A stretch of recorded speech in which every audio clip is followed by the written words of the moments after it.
प्रभु राम ने पृथ्वी पर 10,000 से भी ज्यादा वर्षों तक राज किया है। अपने इस लंबे शासन काल में भगवान राम ने ऐसे कई महान कार्य किए हैं जिन्होंने हिंदू धर्म को एक गौरवमयी इतिहास प्रदान किया है। फिर कैसे भगवान राम इस दुनिया से लोप हो गए? वह क्या कारण था जो उन्हें अपने परिवार को छोड़ विष्णु लोक वापिस जाना पड़ा? पद्म पुराण में दर्ज एक कथा के अनुसार एक दिन एक वृद्ध संत भगवान राम के दरबार में पहुंचे और उनसे अकेले में चर्चा करने का निवेदन किया। उस संत की पुकार सुनते हुए प्रभु राम उन्हें एक कक्ष में ले गए और द्वार पर अपने छोटे भाई लक्ष्मण को खड़ा किया और कहा, यदि उनके और उस संत की चर्चा को किसी ने भंग करने की कोशिश की तो उसे वे स्वयं मृत्यु दंड देंगे।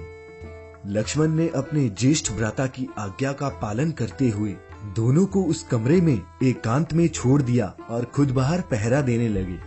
वह वृद्ध संत कोई और नहीं बल्कि विष्णु लोक से भेजे गए काल देव थे, जिन्हें प्रभु राम को ये बताने के लिए भेजा गया था कि उनका धरती पर जीवन पूरा हो चुका है और अब उन्हें अपने लोक वापस लौटना होगा।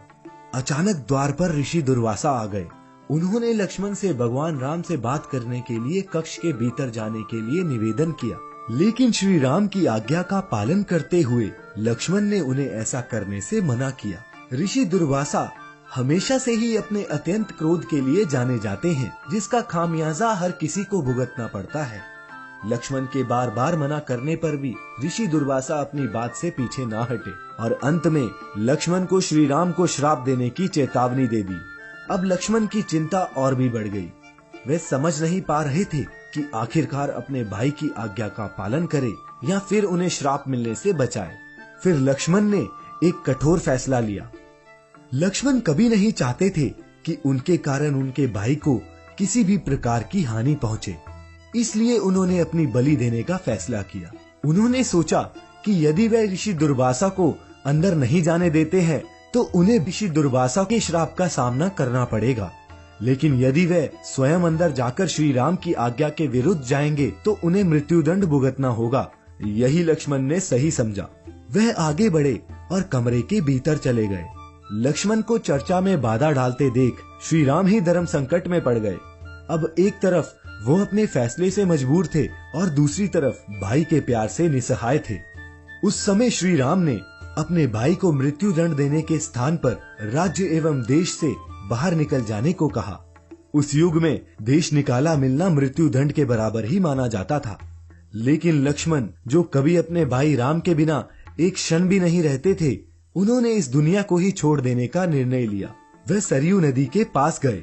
नदी के अंदर जाते ही वह अनंत शेषनाग के अवतार में बदल गए और विष्णु लोक चले गए।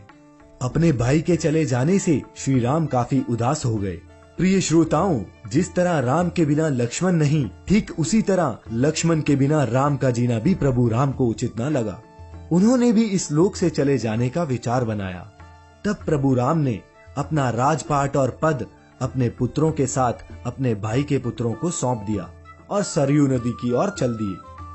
वहां पहुंचकर श्री राम सरयू नदी के बिल्कुल अंदर वाले हिस्से तक चले गए और अचानक गायब हो गए। फिर कुछ देर बाद नदी के भीतर से भगवान विष्णु प्रकट हुए और उन्होंने अपने भक्तों को दर्शन दिए। इस प्रकार से श्री राम ने अपना मानवीय रूप त्याग कर अपने वास्तविक स्वरूप विष्णु का रूप धारण किया और बैकुंठ धाम की ओर प्रस्थान किया। हम उम्मीद करते हैं दोस्तों, भगवान राम की मुक्ति पर बनाई यह वीडियो आपको अच्छी लगी होगी। ऐसी और धार्मिक वीडियोस के लिए आज ही सब्सक्राइब करें the divine tales channel. Video अच्छी लगी हो तो अपने सगे संबंधियों और दोस्तों के साथ व्हाट्सएप और फेसबुक पर शेयर भी करें।